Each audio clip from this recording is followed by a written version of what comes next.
My name's Erin Christie. I'm a hockey player and co-captain of the South African women's hockey team. So I think from a young age, I was always sporty.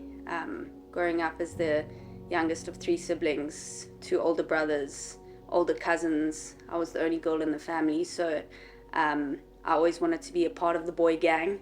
And that naturally, as a South African, meant sport. So spent many hours in the garden playing cricket. As the younger sister, I was always the fielder. Got very, very few chances to bat, but when I did, I tried to make sure that I made them count.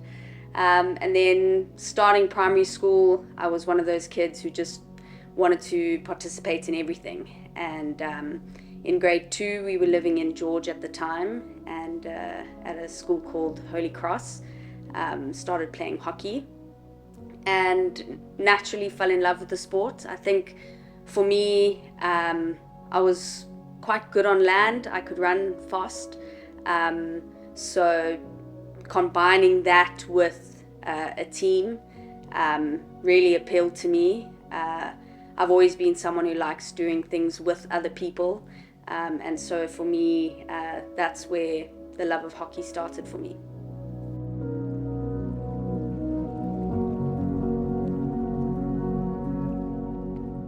So I think when I was much younger, I'm quite fast.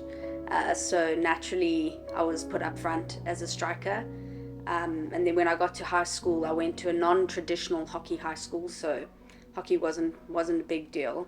And so being one of the better players, I was put in the central midfield position to kind of control the game, which I absolutely loved, getting on the ball as much as possible.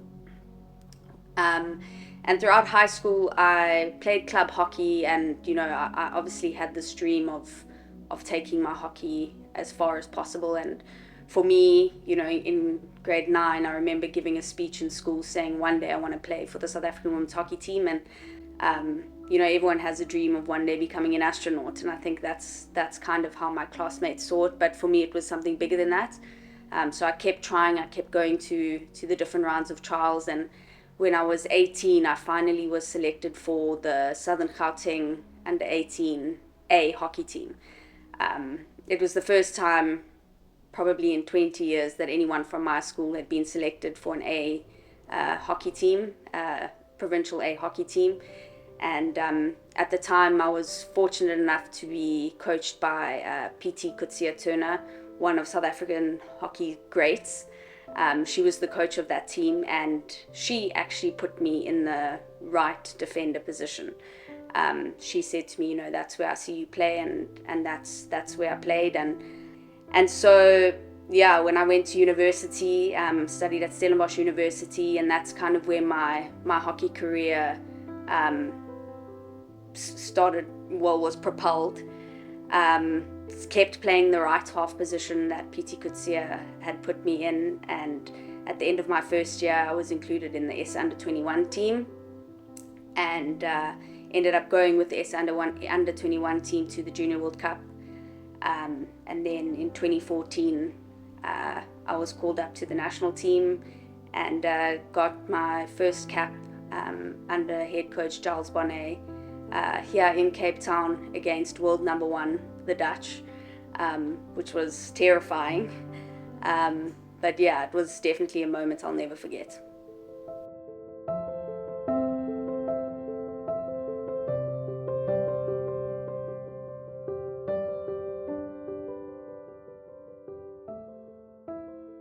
I actually got injured in my first game for South Africa. I walked off the field and had torn my quad muscle in my very first game. And at the time, the physio wasn't quite sure what was wrong with me, so she tried to treat me as much as possible so I could get back on for the next game. And during a training session between the two tests, I actually ended up tearing my other quad muscle. So I had 1 cap under my belt and 2 torn muscles in my legs. And it was kind of the end for that test series for me, and the coach said, unfortunately, you can't play with torn muscles, which was devastating because I'd finally reached, my dream of representing my country, and I got sent back to university to rehab and get through it. And we tried everything we could under the expertise of the doctors there. I had platelet injections to try and speed up recovery. I was with the top bios at the university, and about a month later they said, give it a go, have another go, and I went and joined the team in Pretoria, where we were going to play test matches against Scotland.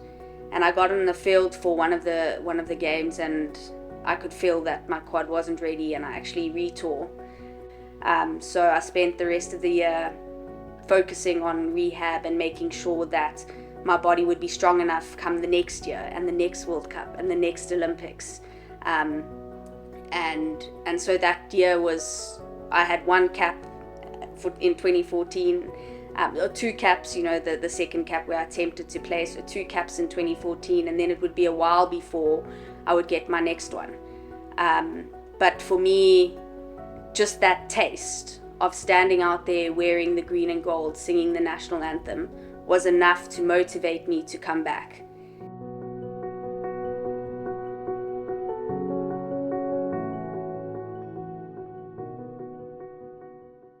As a youngster, I knew that there would be some hurdles to climb over, and I was willing to do the hard work to get there.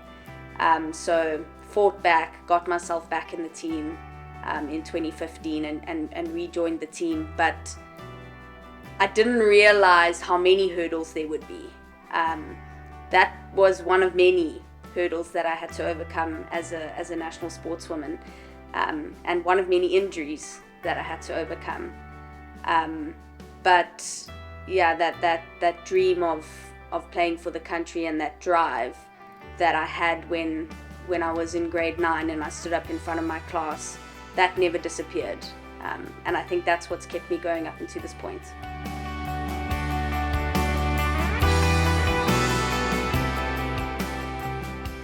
There is so much stacked against us. We will most likely be going to the Olympics with inexperienced players. And on the international stage, experience is everything. But that is our reality. We will not quit. We will not sit down. We want to have that united feeling that we did everything we could in our power to make sure that we were as prepared as possible for that moment. And that's what this team is trying to do.